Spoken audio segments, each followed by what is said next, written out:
Chapter 4, Autosuggestion, the medium for influencing the subconscious mind, the third step toward riches. Autosuggestion is a term which applies to all suggestions and all self-administered stimuli which reach one's mind through the five senses. Stated in another way, autosuggestion is self-suggestion. It is the agency of communication between that part of the mind where conscious thought takes place and that which serves as the seat of action for the subconscious mind. Through the dominating thoughts which one permits to remain in the conscious mind, whether these thoughts be negative or positive is immaterial. The principle of autosuggestion voluntarily reaches the subconscious mind and influences it with these thoughts. Nature has so built man that he has absolute control over the material which reaches his subconscious mind through his five senses, although this is not meant to be construed as a statement that man always exercises this control. In the great majority of instances, he does not exercise it, which explains why so many people go through life in poverty. Recall what has been said about the subconscious mind resembling a fertile garden spot in which weeds will grow in abundance if the seeds of more desirable crops are not sown therein. Autosuggestion is the agency of control through which any individual may voluntarily feed his subconscious mind on thoughts of a creative nature, or, by neglect, permit thoughts of a destructive nature to find their way in this rich garden of the mind. See and feel money in your hands. You were instructed in the last of the 6 steps described in the chapter on desire, to read aloud twice daily the written statement of your desire for money, and to see and feel yourself already in possession of the money. By following these instructions, you communicate the object of your desire directly to your subconscious mind in a spirit of absolute faith. Through repetition of this procedure, you voluntarily create through habits which are favorable to your efforts to transmute desire into its monetary equivalent. Go back to these 6 steps described in Chapter 2 and read them again very carefully before you proceed further. Then, when you come to it, read very carefully the 4 instructions for the organization of your mastermind group, described in the chapter on organized planning. By comparing these 2 sets of instructions with that which has been stated on autosuggestion, you of course will see that the instructions involve the application of the principle of autosuggestion. Remember, therefore, when reading aloud the statement of your desire, through which you are endeavoring to develop a money consciousness, that their mere reading of these words is of no consequence unless you mix emotion or feeling with your words. Your subconscious mind recognizes and acts only upon thoughts which have been well mixed with emotion or feeling. This is a fact of such importance as to warrant repetition in practically every chapter, because the lack of understanding of this is the main reason the majority of people who try to apply the principle of autosuggestion get no desirable results. Plain, unemotional words do not influence the subconscious mind. You will get no appreciable results until you learn to reach your subconscious mind with the thoughts or spoken words which have been well emotionalized with belief. Do not become discouraged if you cannot control and direct your emotions the first time you try to do so. Remember, there is no such possibility as something for nothing. You cannot cheat even if you desire to do so. The price of ability to influence your subconscious mind is everlasting persistence in applying the principles described here. You cannot develop the desired ability for a lower price. You and you alone must decide whether or not the reward for which you are striving, the money consciousness, is worth the price you must pay for it in effort. Your ability to use the principle of autosuggestion will depend very largely upon your capacity to concentrate upon a given desire until that desire becomes a burning obsession. How to strengthen your powers of concentration. When you begin to carry out instructions in connection with the 6 steps described in the 2nd chapter, it will be necessary for you to make use of the principle of concentration. Let us here offer suggestions for the effective use of concentration. When you begin to carry out the first of the 6 steps, which instructs you to fix in your own mind the exact amount of money you desire, hold your thoughts on that amount of money by concentration or fixation of attention with your eyes closed until you can actually see the physical appearance of the money. Do this at least once each day. As you go through these exercises, follow the instructions given in the chapter on faith and see yourself actually in possession of the money.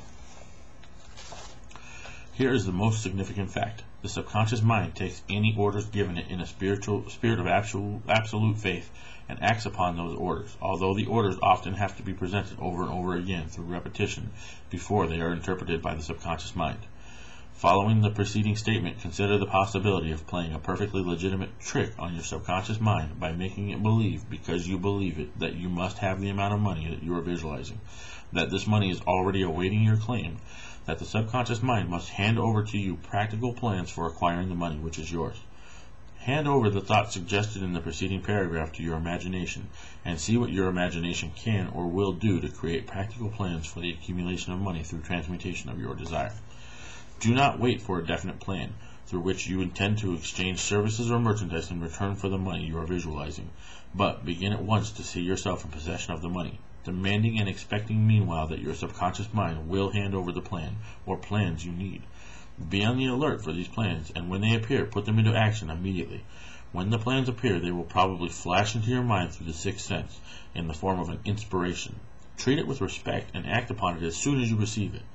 In the fourth of 6 steps, you were instructed to create a definite plan for carrying out your desire, and to begin at once to put this plan into action.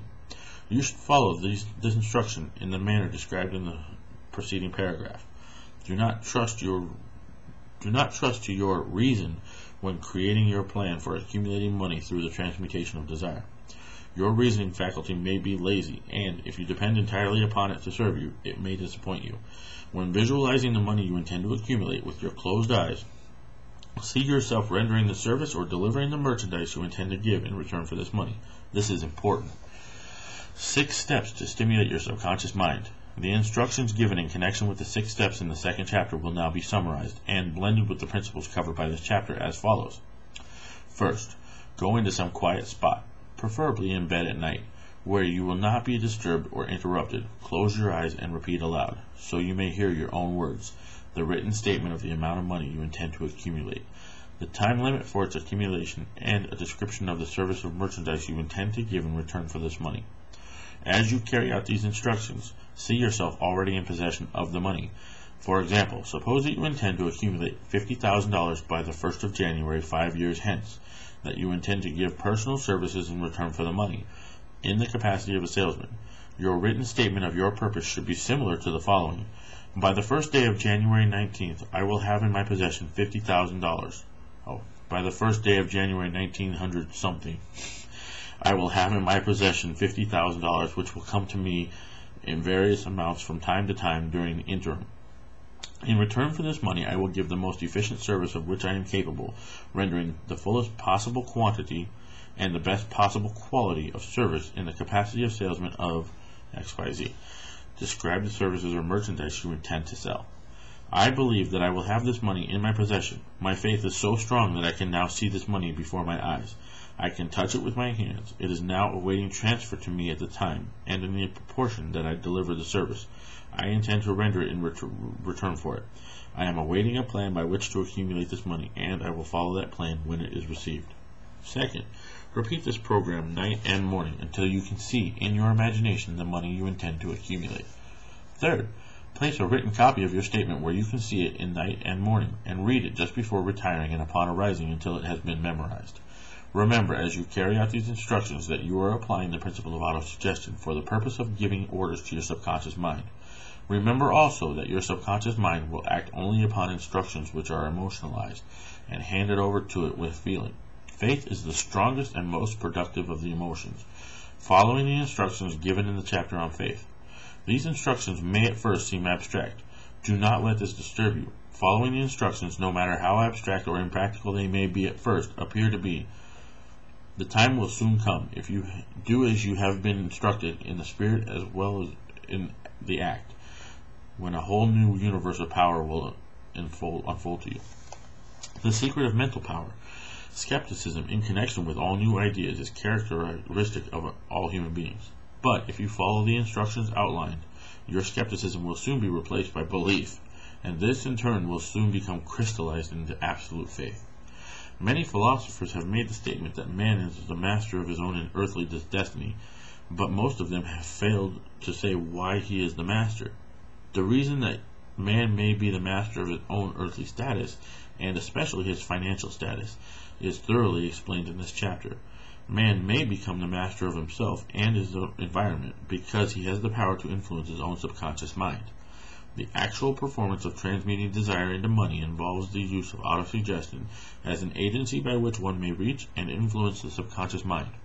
The other principles are simply tools with which to apply autosuggestion. Keep this thought in mind, and you will all times be conscious of the important part of the principles of autosuggestion is to play your efforts and accumulate money through the methods described in this book. After you have read the entire book, come back to this chapter and follow in spirit and in action this instruction.